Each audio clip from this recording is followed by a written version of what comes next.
हरे कृष्णा। आज की हमारी वीडियो का टाइटल है क्या है हमारी सबसे बड़ी मूर्खता।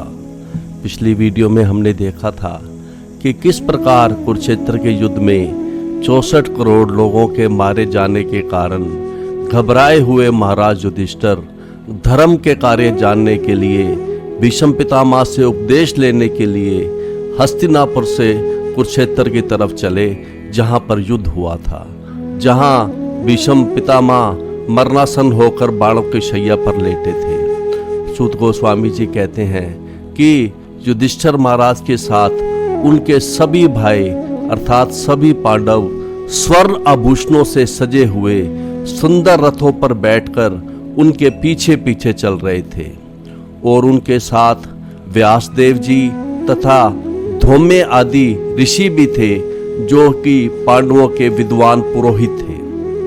भगवान श्री कृष्ण भी अर्जुन के साथ रथ पर सवार होकर युधिष्ठिर महाराज के पीछे पीछे चल रहे थे। इस प्रकार राजा युधिष्ठिर अत्यंत राजसी प्रतीत हो रहे थे और युधिष्ठिर महाराज ऐसे लग रहे थे मानो कुबेर जी अपने साथियों से घिरे हों।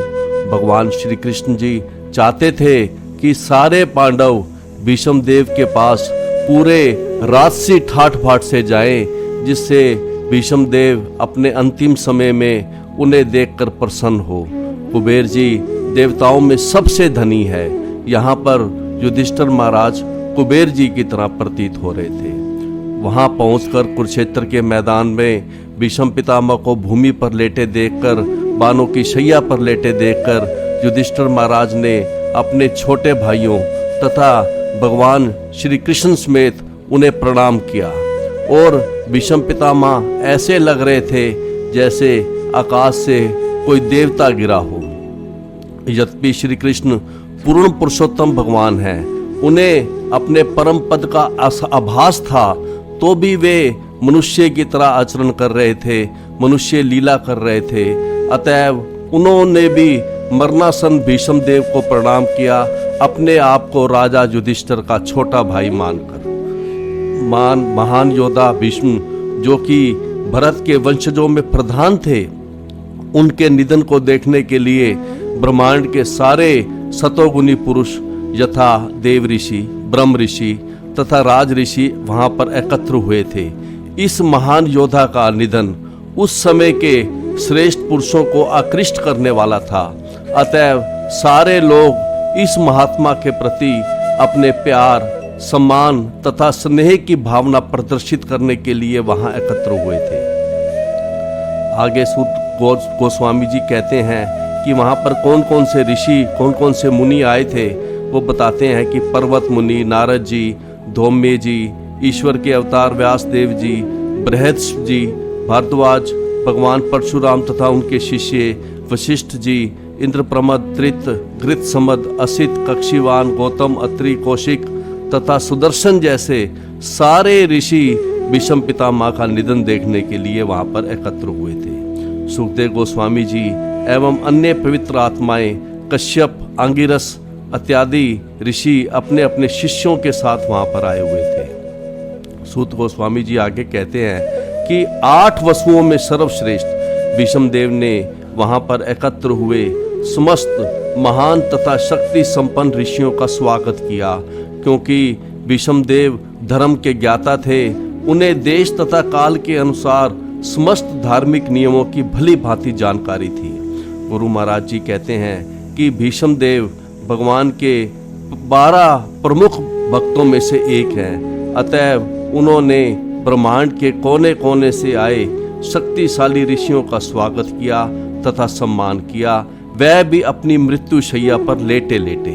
निस्संदेह उस समय वह शारीरिक रूप से असमर्थ थे, वह स्वयं उठकर उनका स्वागत कर पाने में असमर्थ थे, लेकिन वह मानसिक रूप से स्वस्थ थे, उनका मस्तिष्क सुचारू रूप से काम कर रहा था, इसलिए वे हार्दिक मृदु वचन बोल सके और इस तरह से सभी आगंतुकों का ठीक से सत्कार हो पाया। गुरु महाराज जी कहते हैं कि मनुष्य मन से, वाणी से तथा कर्म से अपना कर्तव्य पूरा कर सकता है। अतएव शारीरिक रूप से असमर्थ होने पर भी भीष्म पितामह को उनका सत्कार, उनका स्वागत करने में कोई कठिनाई नहीं हुई। भीष्म पितामह जानते थे कि श्री कृष्ण साक्षात भगवान हैं। वह जानते थे कि श्री कृष्ण जो सबके हृदयों में भी आसीन है, वह अपनी अतरंगा शक्ति से अपना दिव्य रूप प्रकट करते हैं। वह जगत के ईश्वर हैं, इस ब्रह्मांड के स्वामी हैं और इस समय वह मेरे समक्ष बैठे हैं। भीष्म देव भगवान की महिमा से परिचित थे, उनके प्रभाव को जानते थे, अतः उन्होंने भगवान की विधिवत पूजा की। अपने अंतिम समय में जब भीष्म देव ने महाराज युधिष्ठिर समेत अपने यशस्वी पुत्रों को अपनी बगल में बैठे हुए देखा तो महान योद्धा पिता भीष्म पितामह अपने प्रेम अश्रुओं को रोक ना सके। उनकी आंखों से अश्रु स्वतः छल छला रहे थे। निश्चय ही भीष्म देव सर्वाधिक संतुष्ट व्यक्ति थे, क्योंकि दुर्योधन के स्थान पर युधिष्ठिर सिंहासन पर बैठने जा रहे थे। धर्म की विजय हुई थी, इसलिए उन्होंने उन सब को अर्थात पांडवों को बधाई दी। सुत गोस्वामी जी आगे कहते हैं कि इसके बाद भीष्म देव जी ने अपने अत्यंत पवित्र पौत्रों अर्थात पांडवों द्वारा भोगे हुए महान कष्टों का स्मरण किया।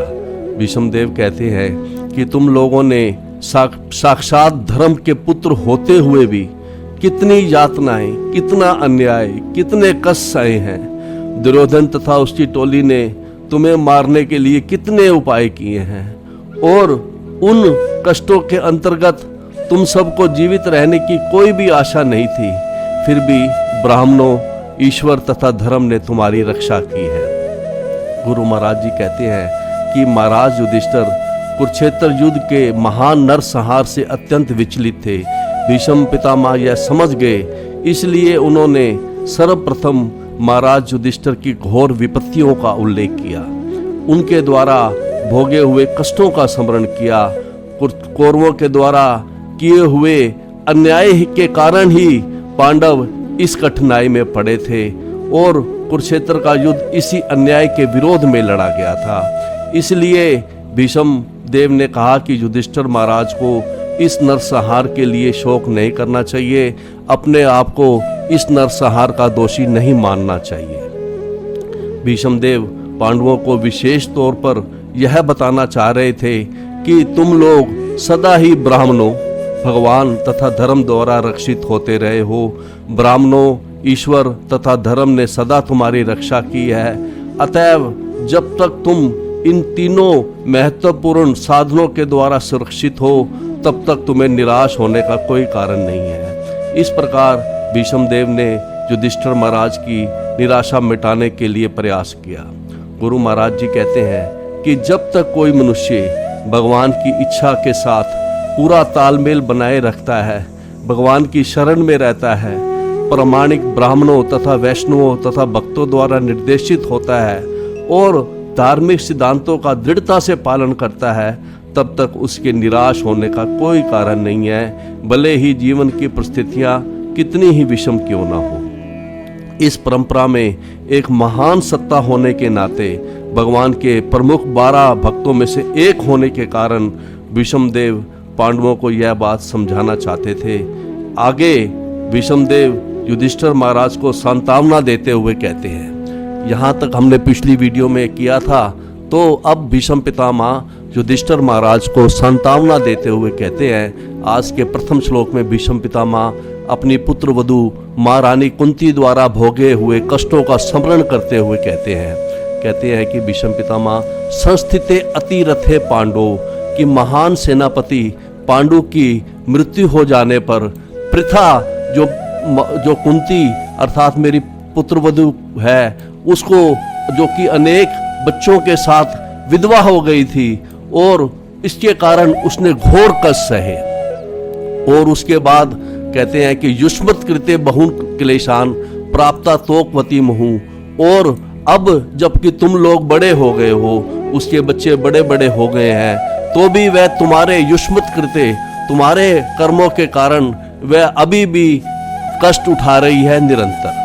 तो इसके सरलार्थ में गुरु महाराज जी लिखते हैं गुरु महाराज जी ने लिखा है कि भीष्म पितामह कहते हैं कि जहाँ तक मेरी पुत्रवधू कुंती का संबंध है, वह महान सेनापति पांडु की मृत्यु होने पर अनेक सारे बच्चों के साथ विधवा हो गई और इसके कारण उसे घोर कष्ट सहने पड़े। और अब जब तुम लोग बड़े हो गए हो तो भी वह तुम्हारे कर्मों के कारण काफी कष्ट उठा रही है। भीष्म देव जी ने अपनी पुत्रवधू कुंती के कष्टों पर दुगना शोक व्यक्त किया। पहला कि कम आयु में विधवा हो जाने तथा राज परिवार में अपने छोटे बच्चों के पालन पोषण करने में उसे अत्यधिक कष्ट सहना पड़ा। पांडु महाराज की असमय मृत्यु के बाद कुंती जब अपने अनाथ पुत्रों को लेकर जंगल से हस्तिनापुर आई तो धृतराष्ट्र तथा उनके दुर्योधन आदि पुत्रों ने उन्हें स्वीकार नहीं किया। कह दिया कि यह पांडु महाराज के पुत्र नहीं हो सकते। पांडु महाराज को तो श्राप था, उनको तो पुत्र हो ही नहीं सकते थे। लोग कितनी बुरी बुरी बातें बोलते थे माता कुंती के विषय में कि यह व्यभिचारिणी है, इन पांचों को पांडु का पुत्र नहीं माना जाएगा।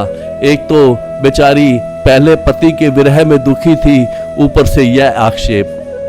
बाद में सब ऋषि मुनि जुटे, उन्होंने प्रमाण दिया कि किस तरह देवताओं की कृपा से सब पुत्र प्राप्त हुए हैं। तो पांडवों को राजा का पुत्र मानकर उनका गुरुकुल में दाखिला कराया गया, उनको राजकीय अधिकार दिया गया, राजकुमार के रूप में उनको मान्यता प्राप्त हुई। और दूसरा कष्ट बता रहे हैं कि जब इसके बच्चे बड़े हो गए हैं महारानी कुंती के, तो बच्चों के करने से, उनके कर्मों से भी उसे कष्ट उठाना पड़ रहा है निरंतर। अतः उसके कष्ट जैसे के तैसे बने हुए हैं, वह निरंतर कष्ट सह रही है। तो इस तरह भीष्म पितामह अपनी पुत्रवधू माता कुंती के कष्टों को स्मरण कर रहे हैं। आगे वो कहते हैं, भीष्म पितामह युधिष्ठिर महाराज से कहते हैं कि मेरे सर्वम काल कृते मन्ये भवतम च यत् अप्रियम। कहते हैं कि मेरे विचार से यह जो तुम्हारे साथ अप्रिय हुआ है, यत् अप्रियम, जो तुम्हारे साथ अप्रिय हुआ है, यह सर्वम काल कृतम मन्ये, यह सब प्रबल काल के कारण हुआ है। कहते हैं कि यत वशे लोक है, कि उस काल के वश में सब लोगों के सभी जीव हैं, अपने सह पाले, अपने शासकों समेत। और आगे कहते हैं कि काल के वश में सभी जीव हैं, सभी लोगों के। और आगे कहते हैं कि वायु इव घन आवली, कहते हैं कि जिस प्रकार बादल वायु के वश में रहते हैं, उसी तरह से सभी जीव काल के वश में रहते हैं। जैसे वायु द्वारा बादल इधर से उधर ले जाए जाते हैं, उसी तरह से काल के वशीभूत होकर हर कोई व्यक्ति प्रत्येक लोक में मारा मारा फिरता है। तो इसके सलार्थ में गुरु महाराज जी लिखते हैं कि भीष्म पितामह कहते हैं युधिष्ठिर महाराज से कि मेरे विचार से जो तुम्हारे साथ जो अप्रिय हुआ है, यह सब प्रबल काल के कारण हुआ है। काल के वशीभूत होकर हर कोई व्यक्ति प्रत्येक लोक में मारा मारा फिरता है, जिस प्रकार वायु द्वारा बादल इधर से उधर ले जाए जाते हैं। गुरु महाराज जी कहते हैं कि प्रत्येक वस्तु सर्वोपरि काल द्वारा नियंत्रित है। काल जो कि इस भौतिक जगत के अंदर भगवान का सबसे शक्तिशाली प्रतिनिधि है। भीष्म देव कहते हैं कि हे युधिष्ठिर, तुम्हें इस काल की अकल्पनीय क्रिया से दुखी नहीं होना चाहिए। जब तक मनुष्य इस संसार में रहता है, तब तक उसे काल की क्रिया प्रतिक्रियाओं को सहन करना पड़ता है।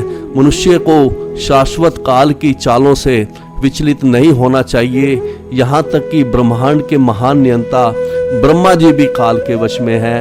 अतएव मनुष्य को काल द्वारा नियंत्रित होने के कारण दुखी नहीं होना चाहिए। तो इस तरह समझाते हुए आगे भीष्म पितामह सांत्वना देते हुए युधिष्ठिर महाराज से कहते हैं कि देखो युधिष्ठिर, यत्र धर्म सुता राजा, कहते हैं कि जहाँ पर धर्म का पुत्र राजा युधिष्ठिर हो। और यहाँ पर यत्र जो है इन सब के साथ आएगा। यत्र गदा पानी वृकोदर, जहाँ पर गदाधारी भीम जिस पक्ष में हो, जिस पक्ष में धर्म का पुत्र राजा युधिष्ठिर हो, जिसके पक्ष में महान गदाधारी भीम हो, जिसके पक्ष में कृष्ण अस्त्री गांडीव चापम, जहाँ गांडीव अस्त्र धारण करने वाले महाबलशाली अर्जुन धनुर्धर, अर्जुन के भी होते हुए भी और उस सबसे ऊपर सुहृद कृष्ण है, सबसे ऊपर पांडवों के प्रत्यक्ष हितैषी कृष्ण के होते हुए भी जहां कृष्ण है वहां पर भी विपत्ति आई है। इन सब के होते हुए भी अगर विपत्ति आई है तो भीष्म पितामह कह रहे हैं कि यह सब काल का प्रभाव है। तो अगर इसके सलार्थ में गुरु महाराज जी कहते हैं कि भीष्म पितामह कहते हैं कि ओ युधिष्ठिर, अप्रिय काल का प्रभाव कितना आश्चर्यजनक होता है, यह अपरिवर्तनीय है। अन्यथा धर्मराज के पुत्र युधिष्ठिर के होते हुए गदाधारी भीम तथा गंडीव अस्त्र धारण करने वाले बलशाली महाराज धनुर्धर अर्जुन के होते हुए एवं सबके ऊपर पांडवों के प्रत्यक्ष हितैषी कृष्ण के होते हुए भी यह विपत्ति अगर आई है तो यह प्रबल काल के कारण आई है। गुरु महाराज जी कहते हैं कि जहाँ तक भौतिक या आध्यात्मिक साधनों की बात थी, पांडवों को इनकी कमी ना थी। वे भौतिक दृष्टि से अच्छी तरह से सुसज्जित थे क्योंकि दो महान योद्धा भीम तथा अर्जुन उनके साथ थे, और आध्यात्मिक दृष्टि से राजा युधिष्ठिर स्वयं धर्म के प्रतीक थे और इन सब के ऊपर पूर्ण पुरुषोत्तम भगवान श्री कृष्ण हितैषी के रूप में उनके लिए स्वयं चिंता करते थे। फिर भी पांडवों पर इतनी विपत्तियां आई, इसे अपरिहार्य काल, सर्वोपरि काल का प्रभाव ही कहा जा सकता है। तो आगे भीष्म पितामह सांत्वना देते हुए कहते हैं युधिष्ठिर महाराज को, नाहि अस्य कहिर्चित राजन पुमान वेद विदित्सम। कहते हैं कि हे राजन, भगवान श्री कृष्ण की योजना को कोई नहीं जान सकता। यद्यपि यत विज्ञासा युक्ता, बड़े बड़े चिंतक, बड़े बड़े विचारक उनके विषय में जिज्ञासा तो करते हैं लेकिन वे मोहित हो जाते हैं, वे मोहित हो जाते हैं। इसके सरलार्थ में गुरु महाराज जी लिखते हैं कि युधिष्ठिर महाराज को भीष्म पितामह कहते हैं कि हे राजन, भगवान श्री कृष्ण की योजना को कोई नहीं जान सकता। यद्यपि बड़े बड़े चिंतक उनके विषय में जिज्ञासा करते हैं लेकिन वो मोहित हो जाते हैं। भीष्म पितामह महाराज युधिष्ठिर को जोर देकर बताना चाह रहे थे कि अनादिकाल से भगवान शिव तथा ब्रह्मा जैसे देवताओं समेत कोई भी भगवान की वास्तविक योजना को नहीं जान पाया है। जब ये नहीं जान पाए तो भला हम उनके विषय में कैसे जान सकते हैं। इनके विषय में जिज्ञासा करना ही व्यर्थ है। अतएव सर्वोत्तम नीति यही है कि बिना तर्क के भगवान के आदेशों का सहज भाव से पालन किया जाए। पांडवों के कष्ट उनके पूर्व कर्मों के कारण नहीं थे, भगवान की योजना थी। भगवान की योजना धर्म का राज्य स्थापित करने की थी। अतएव धर्म का राज्य स्थापित करने के लिए उनके ही भक्तों को कुछ देर के लिए कष्ट उठाने पड़े। आगे भीष्म पितामह कहते हैं युधिष्ठिर महाराज से कि तस्मात् इदं दैव तंत्रम व्यवस्य भरत ऋषभः, कि हे भरत ऋषभः, हे भरतवंश के श्रेष्ठ युधिष्ठिर, मैं ये समझता हूँ कि जो ये नरसंहार हुआ है, जो यह युद्ध हुआ है, ये निश्चित ही भगवान की योजना के अंतर्गत है। तस्मात् इदं दैव तंत्रम, यह भगवान की योजना के अंतर्गत है। तुम अपने आप को इस नरसंहार का दोषी मत समझो। मैं मानता हूँ कि यह सब भगवान की योजना के अंतर्गत हुआ है। और कहते हैं कि तस्य अनुविहित है, और अब तुम भगवान की इच्छित अचिंत्य योजना को स्वीकार करो और इसका पालन करो। अब तुम नियुक्त किए हुए शासना अध्यक्ष हो। अतः हे महाराज, नाथ पाहि प्रजा प्रभु, आपको अब उन लोगों की देखभाल करनी चाहिए जो असहाय हो चुके हैं। तो इसके सरलार्थ में गुरु महाराज जी ने लिखा है कि भीष्म पितामह कहते हैं युधिष्ठिर महाराज से कि हे भरतवंश में श्रेष्ठ युधिष्ठिर, मैं मानता हूँ कि यह सब नरसंहार, यह युद्ध सब भगवान की योजना के अंतर्गत है। तुम भगवान की अचिंत्य योजना को स्वीकार करो और उसका पालन करो। अब तुम नियुक्त किए हुए शासनाध्यक्ष हो। अतः हे महाराज, अब आपको उन लोगों की देखभाल करनी चाहिए जो असहाय हो चुके हैं। तो इस तरह से भीष्म देव ने महाराजा युधिष्ठिर को सांत्वना दी और पांडवों को सलाह दी कि वे बिना हिचक के शासन स्वीकार करें, अपने आप को इस नरसंहार का दोषी ना माने। कुरुक्षेत्र के युद्ध के कारण सारी प्रजा असुरक्षित थी, अनाथ थी, और अब वह महाराज युधिष्ठिर द्वारा राज्य ग्रहण करने की प्रतीक्षा कर रही थी। तो इस तरह से भीष्म पितामह ने महाराज युधिष्ठिर को प्रयास किया कि वो अपना राज्य ग्रहण करें, ऐसा उन्होंने उपदेश दिया। आगे भीष्म पितामह भगवान युधिष्ठिर महाराज से कहते हैं कि इस श्लोक में भीष्म पितामह स्पष्ट बता रहे हैं कि जो तुम्हारे साथ आए हैं श्री कृष्ण यही साक्षात भगवान है। कहते हैं कि ऐसे वह भगवान साक्षात, कि ये श्री कृष्ण जो तुम्हारे साथ आए हैं ये साक्षात भगवान है, ये आदि भगवान है, मूल भगवान है, और नारायण पुमान ये प्रथम नारायण है, परम भोक्ता है।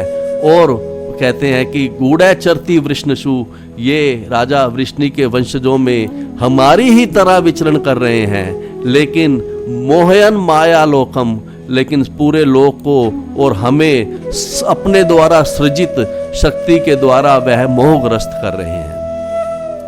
तो इसके सरलार्थ में गुरु महाराज जी लिखते हैं कि भीष्म पितामह क्लियर बता रहे हैं, स्पष्ट बता रहे हैं कि ये जो तुम्हारे साथ आए हैं श्री कृष्ण यही अकल्पनीय आदि भगवान है, ये प्रथम नारायण है, प्रथम भोक्ता है, और ये राजा वृष्णि के वंशजों में हमारी ही तरह विचरण कर रहे हैं यद्यपि, और हमें अपने द्वारा सृजित शक्ति के द्वारा मोहग्रस्त कर रहे हैं। यहाँ पर भीष्म पितामह श्री कृष्ण को आदि भगवान तथा प्रथम नारायण बता रहे हैं। भीष्म देव उन 12 महाजनों में से एक हैं जो दिव्य ज्ञान के सिद्धांतों को जानते हैं। यहाँ पर भीष्म पितामह जो कि एक अधिकारी हैं, भगवान के प्रमुख 12 भक्तों में से एक हैं, वह श्री कृष्ण को आदि भगवान तथा प्रथम नारायण बता रहे हैं। कहते हैं कि हे युधिष्ठिर अस्य अनुभाव भावम भगवान, कहते हैं कि श्री कृष्ण के अनुभाव को, श्री कृष्ण की महिमा को, उनकी अत्यंत गुह्यतमम, उनकी अत्यंत गोपनीय महिमा को भगवान शिव जानते हैं। कौन कौन जानता है उनकी महिमा को? तो बता रहे हैं कि उनकी जो महिमा है, गोपनीय महिमा, उनको एक तो भगवान शिव जानते हैं और दूसरा जानते हैं देव ऋषि नारद। देव ऋषि नारद उनकी महिमा को जानते हैं। और तीसरा कह रहे हैं कि उनके जो कपिल है, भगवान कपिल देव जी, उनकी महिमा को जानते हैं कि ये साक्षात भगवान हैं। अन्य लोगों को भगवान के अनुभाव का पता नहीं है, भगवान की महिमा का पता नहीं है। भीष्म पितामह युधिष्ठिर से कह रहे हैं कि हे राजन, शिव जी, भगवान शिव, देव ऋषि नारद तथा भगवान के अवतार कपिल, ये सभी प्रत्यक्ष संपर्क द्वारा भगवान की महिमा को जानते हैं कि यही भगवान साक्षात भगवान है। भगवान की महिमा के विषय में अत्यंत गोपनीय जानकारी रखते हैं, अन्य नहीं जानते। श्री कृष्ण, गुरु महाराज जी कहते हैं कि श्री कृष्ण के प्रति युधिष्ठिर महाराज और उनके भाइयों का बहुत ही घनिष्ठ संबंध था। यद्यपि पांडव जानते थे कि श्री कृष्ण भगवान हैं, सर्वेश्वर हैं, सारे जगत के ईश्वर हैं, लेकिन उनके अंदर संबंध के कारण जो भाव था वही उदित रहता था। वह ईश्वर का भाव, पांडव भगवान कृष्ण के प्रति ईश्वर का भाव भूल जाते थे। जैसे ब्रिजवासियों का ईश्वर का भाव पूरा पूरा भुला रहता है, वह तो श्री कृष्ण को ब्रिजवासी अपना प्रिय ही समझते हैं। इसी तरह से जो द्वारका के जो परिकर हैं, जिनमें कि 5 पांडव शामिल है, उनमें संबंध का भाव उदित रहता है। पांडवों तो उन्हें भगवान श्री कृष्ण को अपने मामा का पुत्र मानते थे। पांडवों को द्वारका का परिकर माना जाता है। द्वारका के परिकर भगवान श्री कृष्ण को अपने संबंध के अनुसार मानते हैं। उनका यही भाव प्रबल रहता है। जैसे वासुदेव जी माता देव की यह मानते हैं कि यह कृष्ण हमारा पुत्र है, बलराम जी भी इसी भाव में रहते हैं, संबंध के भाव में। वो ये कहते हैं कि यह हमारे भाई हैं। भगवान की सभी पत्नियां मानती हैं कि यह हमारे प्रियतम पति है, और अपने अपने संबंध के अनुसार सभी भगवान की सेवा करते हैं। तो संबंध प्रबल रहता है। पांडवों के साथ भी भगवान श्री कृष्ण का जो संबंध था, वह संबंध ही उदित रहता था। पांडव ईश्वर का भाव भूल जाते थे। इसलिए भीष्म पितामह युधिष्ठिर महाराज को ईश्वर का भाव याद दिला रहे हैं कि ये भगवान जो तुम्हारे साथ आए हैं, ये ईश्वर है, ये साक्षात भगवान है। गुरु महाराज जी आगे कहते हैं कि सामान्य रूप से भगवान के 12 महान भगत हैं, 12 सर्वश्रेष्ठ महाजन हैं, जिनमें ब्रह्मा जी, नारद जी, भगवान शिव, कुमारगण, कपिल मुनि, मनु महाराज, प्रहलाद महाराज, भीष्म देव, जनक महाराज, सुखदेव गोस्वामी, बलि महाराज तथा यमराज जी हैं। यद्यपि भीष्म देव इनमें से एक है, लेकिन इस श्लोक में उन्होंने केवल 3 नामों का उल्लेख किया है जो भगवान की महिमा से अवगत है। आगे भीष्म पितामह युधिष्ठिर महाराज से कहते हैं कि यम मन्य से मातुलेयम, कि जिन्हें कहते हैं कि श्री कृष्ण साक्षात भगवान है, जिन्हें तुम यम मन्य से मातुलेयम, जिन्हें तुम अपने मामा वासुदेव का पुत्र समझते हो, जिन्हें तुम अपना प्रिय मित्रम, जिन्हें तुम अपना अत्यंत प्रिय मित्र समझते हो, जिन्हें तुम सुहृतमम, जिन्हें तुम अपना अत्यधिक हितैषी समझते हो, जिन्होंने तुम्हारे लिए अक्रोध, जिन्होंने तुम्हारे लिए सचिव का काम किया, जिन्होंने तुम्हारे लिए मंत्री का काम किया, अक्रोधोत्तम, जिन्होंने तुम्हारे लिए दूत का काम किया, और जिन्होंने सौहार्दवश तुम्हारे लिए सारथी का काम किया, तुम इनको यह साक्षात भगवान है। तो इसके सरलार्थ में गुरु महाराज जी लिखते हैं कि हे राजन, तुमने अज्ञानवश ही जिस व्यक्ति को अपना मेरा भाई समझा, अपना प्रिय मित्र समझा, अपना शुभेशी समझा, उनसे मंत्री का काम कराया, उनसे दूत का काम कराया, और वे स्वयं भगवान श्री कृष्ण हैं। तो गुरु महाराज इसकी व्याख्या में कहते हैं कि भीष्म पितामह युधिष्ठिर महाराज से कहते हैं कि हे युधिष्ठिर, श्री कृष्ण साक्षात भगवान हैं, जिन्हें तुम अपने मामा वासुदेव का पुत्र समझते हो, जिन्हें तुम अपना अत्यंत प्रिय मित्र समझते हो, जिनसे तुम प्रेम करते हो और जो तुमसे प्रेम करते हैं, जो सहज हित करने वाले हैं, बिना प्रति उपकार की अपेक्षा किए तुम्हारा उपकार, तुम्हारा हित करने वाले हैं। जैसे माता पिता का जो प्रेम होता है वह प्रति उपकार की अपेक्षा से नहीं होता। माता पिता यह सोचकर बच्चे का पालन पोषण नहीं करते कि यह बच्चा हमारा बुढ़ापे में हमारी सेवा करेगा।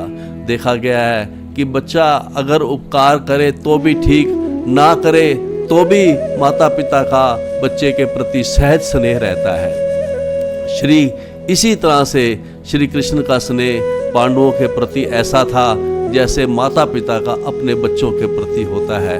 यहाँ तक कि युधिष्ठिर महाराज जी कहते हैं कि यहाँ तक कि जिन्हें तुमने अपना सचिव, अपना मंत्री बनाया, अपना संधि दूत बनाया, अपना सारथी तक बनाया, यह साक्षात भगवान है। उनको क्लियर बता रहे हैं युधिष्ठिर महाराज को, इसका उदाहरण देते हुए कि कैसे भगवान उनके लिए एक सारथी का, एक सचिव का काम करते थे, मंत्री का काम करते थे।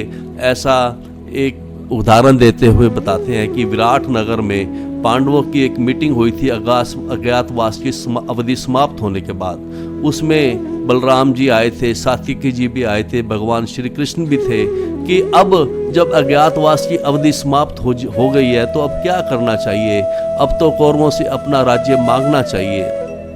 भगवान श्री कृष्ण बड़े ही शालीन व्यक्ति हैं, बड़े भाई की उपस्थिति में वह क्यों बोले, वह चुप रहे।